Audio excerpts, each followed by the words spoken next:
ake ngitala lento bazalwane, i-666 is not a microchip that will come in the future. I-666 is not a bank card that will come in the future. I-666 is not a mark that will be written. The mark of the beast will be engraved in their foreheads. I-666 is the system of Adamic race, is the religious system, is the self-performance system engrafted in the mind of people. I-666 is the system, is the fallen mindset operating in religion, is the antichrist spirit. Less is fundiso, I-666 is in future. Yenza abazalwane baphile kwi defeat manje physically on the forehead. I-666 is not just a number that will be written after the church is raptured, but I-666 is human system. I-666 is human governance trying to attain perfection without God. What is 666? In the book of Revelation, the Bible says, for the hear people saying, let us seek the face of God. That is the language of religion. You can never seek God. It is God who seeks you. The first gospel in the Garden of Eden, it was not Adam trying to find God, but it was God finding Adam. Once you hear a person saying, let us seek God, that is a religious language of a person that is separated to God, trying to achieve the perfection of God without God. That is the language of Adam. I can be like God without God. That is the language of a fallen mindset. Oh good, I can achieve the rest of God without a union. I can achieve the perfection of God by human performance.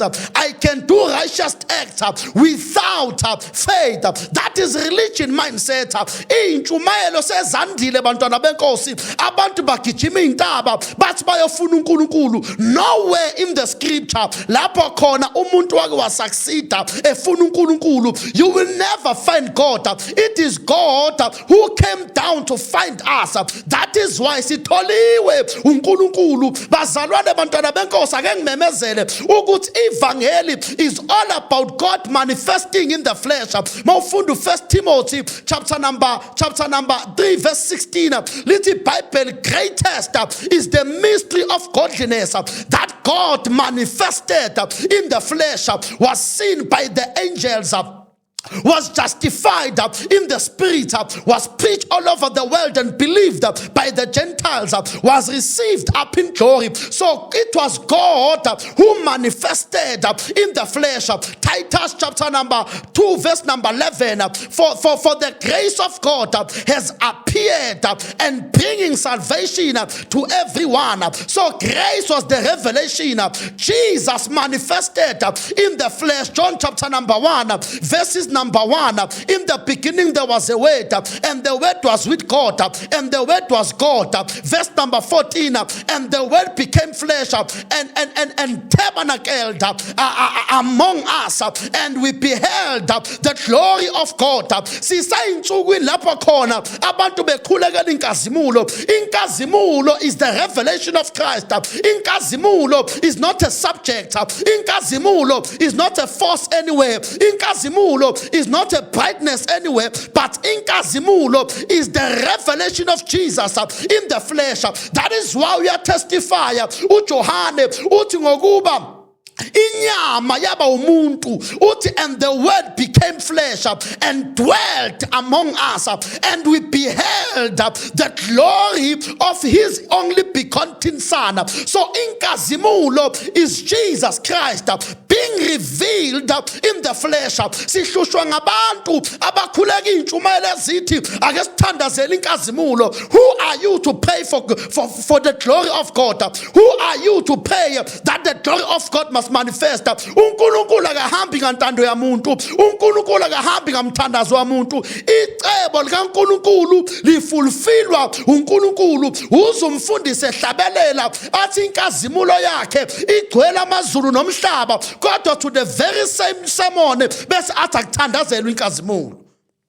Uma sithandazela inkazimulo ukuthi inkazimulo ayivele, kwenziwa yini sihlabelele leli culo elithi inkazimulo yakhe igcwele amazulu? Is a contradiction. Inkazimulo has been revealed. That is what it's Bible. Let us behold the glory of the living God in the face of Jesus Christ. What is the glory? The glory is the revelation of Jesus Christ. Inkazimulo isambulo ska Kristu. That is why when we preach the revelation of Jesus Christ, the religious mindset, they cannot comprehend the glory of Jesus. Inkazimulo ka Kristu ayenziwa ubungcwele bomuntu. Inkazimulo ka Kristu ayenziwa ukuthembeka kwakho.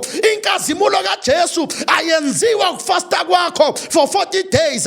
Inkazimulo ka Jesu ayenziwa ukuthandaza kwakho. Kodwa inkazimulo ka Jesu is the manifestation of God in the flesh. Wake waprofeta u-Isaiah chapter number 6. Isaiah chapter number 6 verse 9 or chapter number 9 verse 6 uthi Isaiah make prophet uthi for the child is born, for unto us the child is born, and unto us the son is given, the government shall be upon his shoulder, his name shall be called Wonderful Counselor, Mighty God, Everlasting Father. Jesus is the mighty God. The government is upon the shoulders of Jesus Christ. That is why when we preach the revelation of Jesus Christ, the religious people, they want to fight, they want to kill, because they cannot comprehend the glory of Jesus. They think we attain the glory by living a holy life. We do not attain a glory of God by living a holy life. We are born unto glory. Sizalelwe enkazimulweni. Uthi make fakaza uPaul efakaza ngalendaba uthi uJesu uthi mhla iliboleni luvela uthi niyofana nalo. Ngimthanda uMakolose chapter number 3 verse 1 uthi uMakolose uma nafa kanye naye uthi navuswa kanye naye uthi nakano kwaphezulu la impilo yenu ifihlwe khona, bese ethi if Christ who is your life appears in glory, you shall appear together with him. Bese athi Jesus is the hope of glory, Christ in you the hope of glory. So Jesus is the glory that indwells a believer. Inkazimulo akusinto oyithandazelayo, inkazimulo uyayireceive ngoba inkazimulo uKristu, inkazimulo isambulo sika Jesu, inkazimulo ilevangeli elithi uJesu wafa wafela izono zethu, wembelwa, wavuswa, wanyukela ezulwini, wangena enkazimulweni. Make fakaza uEphesians chapter number 2 verses number 4 lili Bible, who has quickened us from the dead and raised us up together with Jesus, and we ascended with him into the heavenly realm. Bazalwane sisenkazimulweni already. Ake ngimemezele inkazimulo ayikho kwi-future, inkazimulo ayikho kusasa. We are in the glory of Jesus Christ. Ivele nini inkazimulo? Inkazimulo ina 2025 years. Ivelile yavela by the manifestation of Christ. Ayi bafowethu, ayi levangeli linamandla abantwana benkosi. Religion mele siyibreak. Religion is the man trying to achieve what God has provided by grace. Abantwana bakwa-Israyeli abahlula inkazimulo. Lithi iBhayibheli uMoses wayekade enyukela ezulwini. Mayinyukela ezulwini mayinyukela yimini entabeni. Lithi iBhayibheli uMoses afika ahlale face to face noNkulunkulu. Le term at face to face ichaza ukuthi direct revelation. Ngamanye amagama uMoses wayephethe isambulo sika Kristu. Bathandekayo, wayephethe isambulo sika Kristu. Lithi iBhayibheli uMoses make ebuya ehla entabeni ebuye egcwele inkazimulo. Akukhulunywa ngokukhanya lana, akukhulunywa ngelight engaziwa, kukhulunywa ngerevelation ukuthi uMoses make ephuma entabeni. Lithi iBhayibheli uMoses wayefika ephethe isambulo sika Kristu. Make ethi uyasidedela kubantwana bakwa-Israyeli, sifika sikhahlele abantwana bakwa-Israyeli bengakhoni ukuyicomprehend imessage yenkazimulo. Lithi iBhayibheli kwabiza ukuthi uMoses afake indwangu. Yini indwangu? Is the compress ukutheswa kwevangeli likaKristu, uMoses kwadinga ukuthi acommunicate revelation ngezilwane, acommunicate revelation ngama-types and shadows. Why? He was limiting the glory. Wayifihla inkazimulo kuma-symbols, wayifihla inkazimulo kuma-shadows. That is why lithi iBhayibheli njengokuba uMose wayiphakamisa inyoka ehlane, kanjalo nendodana yomuntu imele ukuphakanyiswa. uMoses waphakamisa inyoka ngoba abantwana bakwa-Israyeli babengafuni ukukholwa ukuthi uJesu uyena ozofa. Kwabiza ukuthi uMoses ayehlise irevelation akhulume ngenyoka. Kodwa kulezi insuku zokugcina asisakhulumi ngama-symbols, asisakhulumi ngama-types, asisakhulumi ngama-shadows. Sikhuluma with a direct revelation ukuthi uJesu ufile esiphambanweni on the third day, wavuswa kwabafileyo. Asisayifihli irevelation, asisayifaki phakathi kwama-shadows. Sikhuluma as it is because we are in the dispensation of the glory. Sisesikhathini senkazimulo manje. Hallelujah. Zikapahaya. Sisesikhathini senkazimulo. Inkazimulo ayithandazelwa. Inkazimulo is the face of Christ. Is the revelation. That is why sisesikhathini lapho khona intshumayelo zithi abazalwane abaphila ubungcwele ukuze bangene ezulwini. That is a religious mandate. That is a religious language. Asiphila ubungcwele ukuze singene ezulwini, kodwa siphila ubungcwele ngoba sisezulwini. Umzalwane ungene nini ezulwini? Umzalwane wangena ezulwini mhla esindiswa. Bazalwane, the kingdom of God is not in the future. Uthi uLuka lithi iBhayibheli abafundi bakaJesu bayabuza ukuthi when will be the kingdom of God? Uthi uJesu, stop looking the kingdom very very far from you. Uthi the kingdom of God is inside of you. Uthi the kingdom of God is power. Uthi the kingdom of God is righteousness. Uthi the kingdom of God is peace. Uthi the kingdom of God is joy in the Holy Spirit. So the kingdom of God is not in the future. The kingdom of God is now. John chapter number 3 verses number 4 and 5. What is born of the Spirit is the Spirit. What is born of the flesh is the flesh. No man can enter heaven unless they are born of God. So we enter heaven by birth. We are not waiting to die to go to heaven. We are in heaven already. Hebrews chapter number 12. The Bible says we have entered unto New Jerusalem. Singenile ezulwini. We are in the Mount of Zion. We are not waiting for the city. We are in the city. We are not waiting for the New Jerusalem. We are in New Jerusalem. We are not waiting for heaven. We are in heaven already. We are not waiting for future kingdom. We are in the kingdom. But in religion, ithatha zonke lezinto isibeke kwi-future. That is why abazalwane, they cannot reign, because in religion it postpone reign yabazalwane. In religion it postpone dominance yabazalwane. ireligion ithatha ukubusa kwabazalwane ikubeka kwi-future. That is why sinabazalwane abafeylayo, sinabazalwane abangakwazi ukudominate, because i-domination yabo ithathiwe through religion yabekwa kwi-future ukuze usathana angene ngesifundisi esirongo. Ibandla lingakwazi ukubusa ngoba ibandla lilindele ukubusa kwi-future. Kodwa ngikhona ngizomemezela ukuthi ake siyekeni ukulinda i-future, simele sibuse manje. uJesu sinikezile amandla. Uthi Matthew chapter number the last verse 28, verse number 19. Uthi uJesu, all authority and power is given unto me, therefore go unto all nations and make them my disciples. Siphiwa amandla, we are powerful. Little Bible, John chapter number 1 verses number 13, 14, 15, 16 and 17. Little Bible, those who believe, they were given the power to become the sons of God. We are the representatives of Jesus Christ. We are the ambassadors of Christ of Jesus. Bazalwane asilindile ukubusa kwi-future, sibusa manje. Hayi sibusa manje bantwana benkosi.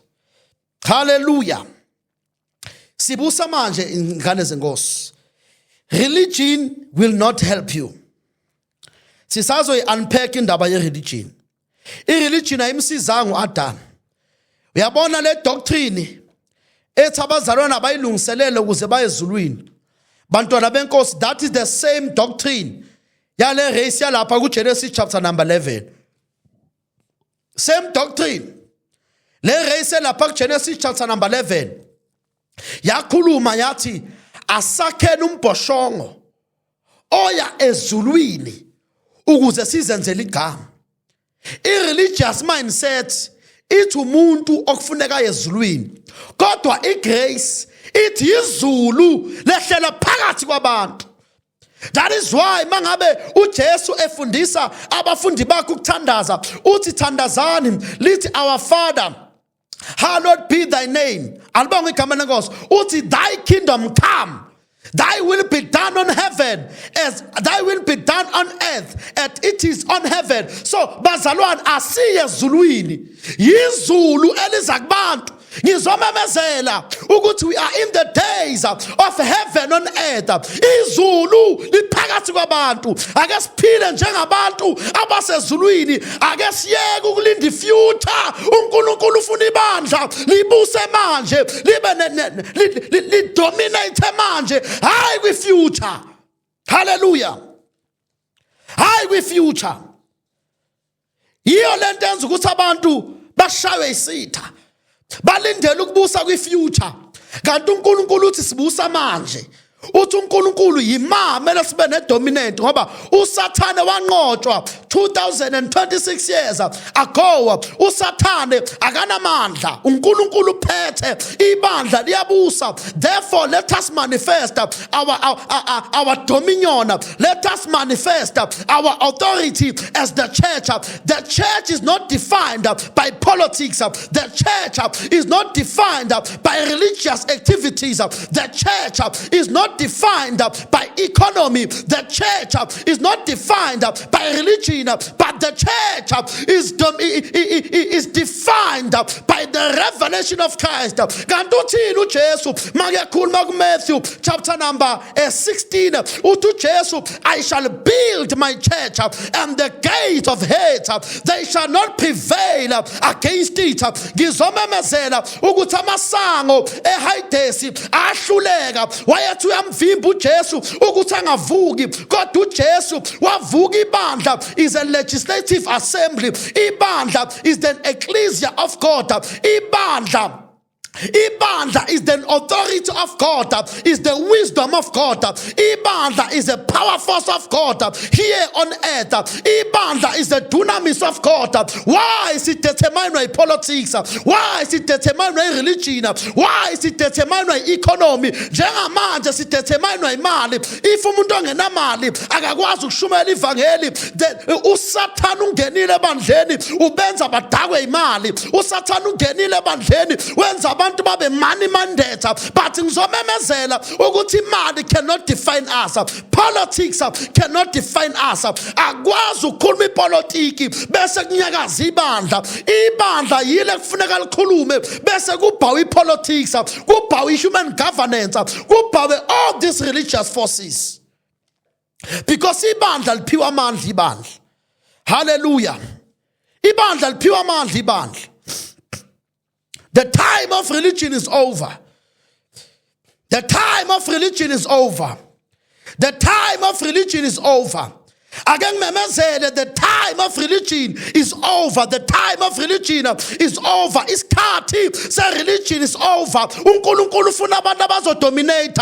uNkulunkulu ufuna abantu abazostika. Njengamanje kukhipha ini kwenziwa ama-awards. Yini indaba? Religion is flooding the whole of social media now.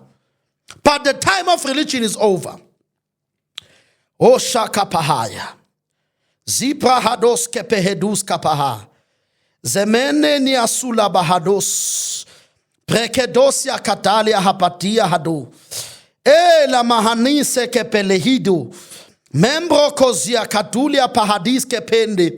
Libra hados kapa. The time of religion is over. Ephesians chapter number 13 verse 14. Ibandla are those who are indwelled by the Spirit of God.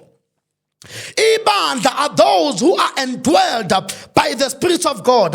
Ephesians chapter number 1 verse 13 to 14. In him you also trusted after you had the word of truth, the gospel of your salvation, in whom also having believed you were sealed with the Holy Spirit of promise.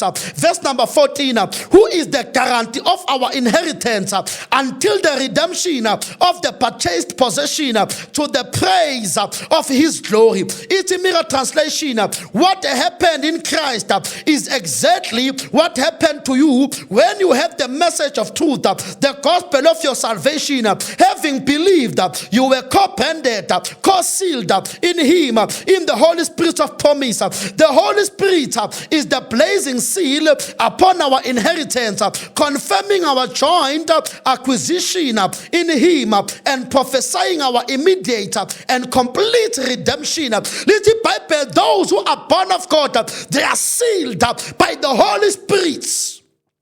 Again, Pelento, Bazalwane, 666 is not a microchip that will come in the future. 666 is not a bank card that will come in the future. 666 is not a mark that will be written physically on the forehead. 666 is not just a number that will be written after the church is raptured, but 666 is human system. 666 is human governance trying to attain perfection without God. What is 666? In the book of Revelation, the Bible says, for the mark of the beast will be engraved in their foreheads. 666 is the system of Adamic race, is the religious system, is the self-performance system engrafted in the mind of people. 666 is the system, is the fallen mindset operating in religion, is the antichrist spirit. Less is fundiso. 666 is in future. Yenza bazalwane baphile kwi defeat manje. Yenza bazalwane bebeshumayele is escapism. Bathi ibandla liyaphuma emhlabeni. Ibandla aliphuma emhlabeni. Ibandla liyadominate ibandla. Ngeke ibandla liphume libalekele uantichrist. Sinqobile bantwana benkosi. 1 John chapter number 4 verse 5. The Bible says those who are born of God, they are destined to overcome. So when the Bible says we are sealed with the Holy Spirit, the mind of Christ is engrafted in the believers. La mahanduske peteria panda. 666 number ezobhalwa 666 is the number of men. Remember when Adam was created in the book of Genesis chapter number 1 verse 26, the Bible says, and God created a man in the day number 6, and on the seventh day God sanctified the day and called it holy, and he entered rest. So the question is, did Adam enter the rest of God? Ingabu Adam magazalwa uNkulunkulu makamdala ngoday number 6 wangena yini kwi-rest. U-Adam azange angene kwi-rest because ukuze singene kwi-rest singena by believing in what Christ has done. So Adam was given two choices. He was given the tree of life and given the tree of the knowledge of good and evil. So Adam was to receive and eat the tree of life so that he can enter the rest of God. But Adam did not believe in Christ Jesus. Adam ate the tree of the knowledge of good and evil. So Adam did not enter rest.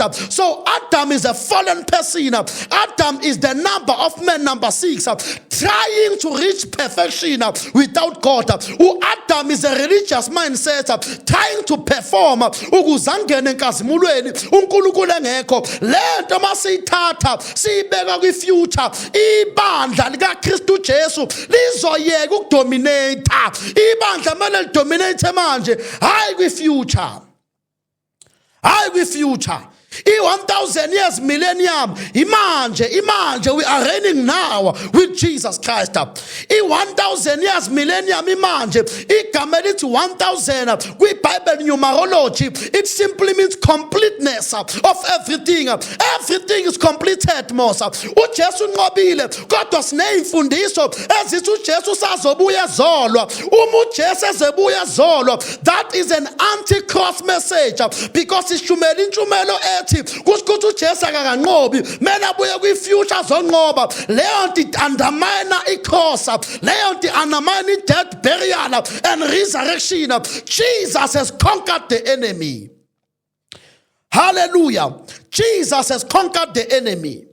We are sealed with the Holy Spirit until the day of redemption. After rapture, there is no tribulation. After rapture, it is the end. That doctrine that says after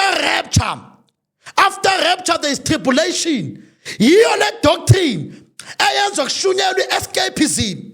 Kushunyelwa ibandla ukuthi ibandla libalekela u-Antichrist. Kuhlukanisa u-Israel nebandla.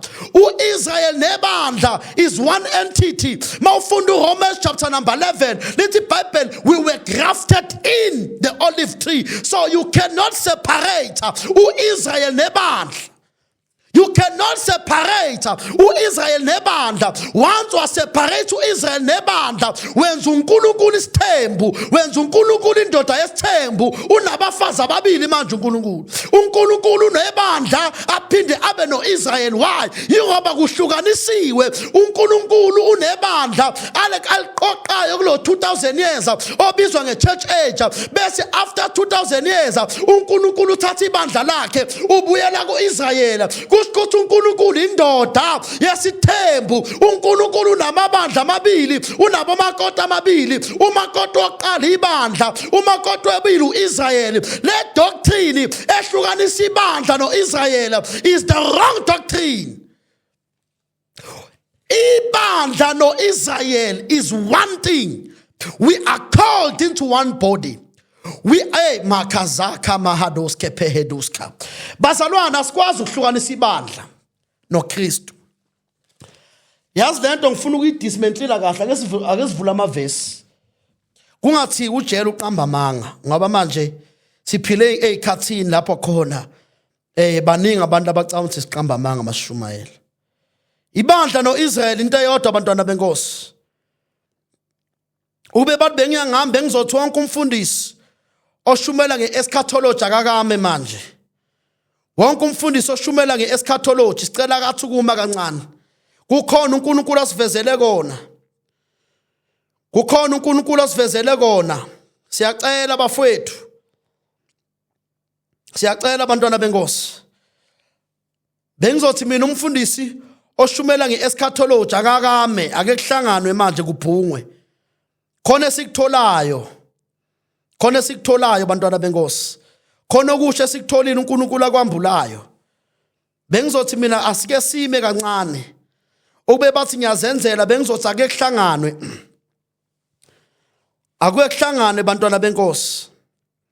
Asike sihlanganeni ngoba uma sizothatha uIsrael simhlukanise nebandla. Hayi bafowethu sizoyilahla. Senza uNkulunkulu abe isithembu manje.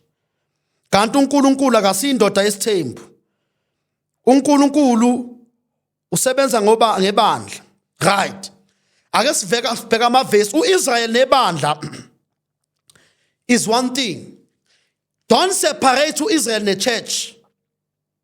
The greatest distortion in modern eschatology is not about dates, wars, or microchips. It is about identity. Who is God's people? Bantwana benkosi, dispensationalism has taught us two people, two plans, two destinies. It says Israel is God's earthly people with an earthly kingdom, and the church is God's heavenly people with a heavenly destiny. But ngifuna sifunde bathandekayo. Genesis chapter number 3 verse number 16. Ibandla noIsrael into eyodwa. Genesis chapter Galatians chapter number 3 verse 16. Ibandla no Israel into eyodwa. Galatians 3 verse number 16. Kungakho after rapture ayikho tribulation. Ngoba ibandla no Israel umuntu oyi-one. Now to Abraham and his seed, where the promise is made, he does not say, and to seeds, as of many, but as of one, and to your seed, who is Christ. Now to Abraham and his seed, the seed is one. The seed is one. Galatians chapter number 3, verse number 7. Therefore know that only those who are of faith are sons of Abraham. Kuthiwa the sons of Abraham are the sons of faith. Akusilo Israel olapha eMiddle East. U-Israel ose-Middle East, those people, they are not the sons of God. The sons of the Bible, bantwana benkosi. Galatians chapter number 3 verse 7. Therefore know that only those who are of faith are sons of Abraham. Religion is perverting the mind of believers. Now they are separating Israel and the church. Galatians chapter number 3 verse 29. And if you are Christ, then you are Abraham's seeds, and heirs according to the promise. Kuthiwa abantu who are the heirs of Abraham, kuthiwa abantu who are the descendant of Abraham, are the sons of faith. Ibandla is the true Israel. U-Israel nebandla into eyi-one, bantwana benkosi. Sihlushwe ngabantu abathatha iprofethi kuma-newspaper. Sihlushwe ngabantu ababukela i-news wathwatha ukuthola iprofethi. I-news 24/7 angeke isize. I-ABC angeke isize. Sihlushwe ngabantu ababukela i-TV 24/7. Babheka u-Middle East. Iprofesi yabo ihamba nokuthi kwenzakalani kwi-Middle East. Bantwana benkosi, i-religion sizoyikrasha. Ngeke isurvive kule dispensation. Ngeke survive kule dispensation i-religion. Right, ake sibhekeke ukuthi ngempela ibandla no-Israel umuntu oyi-one na. Sikubhekile amavesi. Nangu Romans chapter number 9 verse 6. But it is not that the word of God has taken no effect, for they are not all Israel who are of Israel. Kuthiwa akusibo bonke abantu abawu-Israel abawu-Israel. Romans chapter number 9 verse 6. Yizwa kuthiwa la. Kuthiwa, bafowethu, awuPaul. Hey uPaul bantwana benkosi. Uthi uPaul. Uyabona uPaul, uthi uPaul, Romans chapter number 9 verse 6. Zifundele nawo sesiyavala. Uthi uPaul, but it is not that the word of God has taken no effect, for they are not all Israel who are of Israel. Kuthiwa loya Israel olapha eMiddle East, that is not the Israel of God. The Israel of God are those who believe. The Israel of God are those who believe. Galatians 3 verse 29. And if you are Christ, then you are Abraham's seed and heirs according to the promise. Galatians chapter number 3 verse 7. Therefore know that only those who are of faith are sons of Abraham. Kuthiwa ma sons of Abraham are those who have faith in Christ Jesus. Not to Israel was a Middle East. That is religion separating the plan of God. That is religion dividing the plan of God. For 2,000 years. After 2,000 years, uNkulunkulu uzovala umusa abuyele uyodila noIsrael. Kushukuthi uNkulunkulu mangabe kunjalo, uNkulunkulu namaplan awu2, uNkulunkulu namakhosikazi awu2, unebandla as the body of Christ. Aphinde abe noIsrael as omunye unkosikazi. Nifaka uNkulunkulu esithenjini. Nifaka uNkulunkulu esithenjini. uNkulunkulu nebandla kuphela elumakoti wewundlu. Ibandla ama-Greeks and Gentile being put together to form one body. Alamahasule mehende pele ya hadura. Romans chapter number 9 verse 7. No, they are all children because they are the seed of Abraham, but in Isaac your seed shall be called. Number 8, that is those who are the children of the flesh These are not the children of God. Angathi nganyusa volume manje. Romans chapter number 9 verse 8. Asqala 7. No, asqala verse number 6. But it is not that the word of God has taken no effect. For they are not all Israel who are of Israel. Number 7. No, are they all children because they are the seed of Abraham? But in Isaac your seed shall be called. That is, those who are the children of the flesh.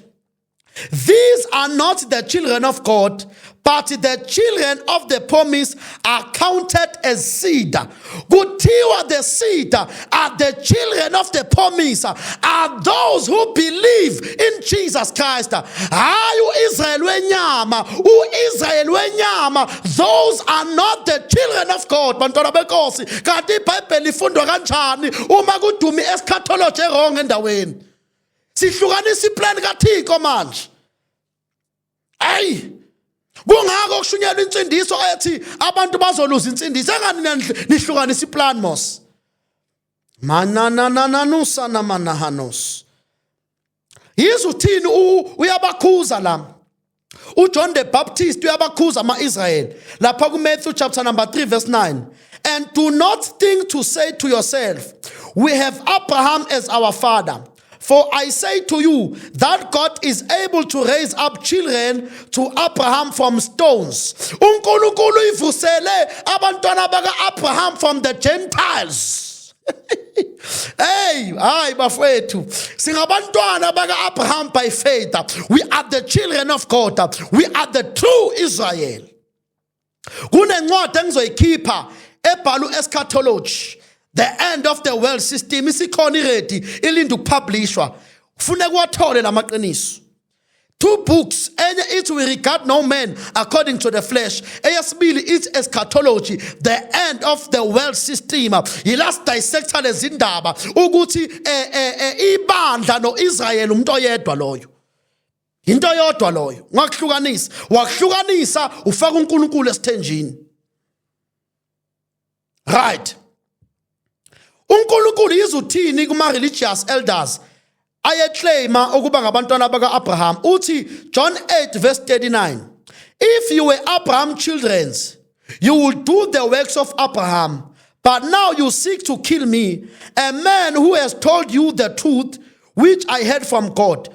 Abraham did not do this. You are of your father the devil, and the desires of your father you want to do. Kuthiwa uIsrael lo lapha eMiddle East, uIsrael lo ongamlalela uKristu, uIsrael lo obulala abantu negenocide. Kuthiwa loyo Israel, lithi Bible, those are the sons of the devil.